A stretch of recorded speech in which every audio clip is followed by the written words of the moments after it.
this, you're gonna need a ball or pillow folded in half or something you can push into onto the ground.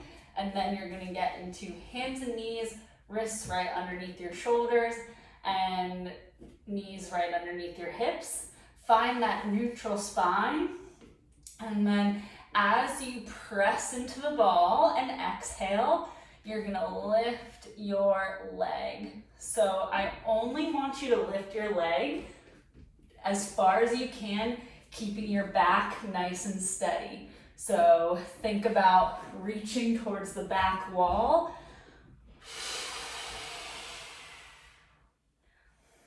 I don't want to see you try to lift your leg too high and getting that back movement. So for you, it might look really small depending on how your hip flexors are doing.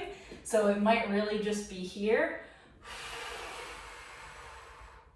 And that's okay. We're gonna slowly work up to go higher and higher while keeping your back neutral.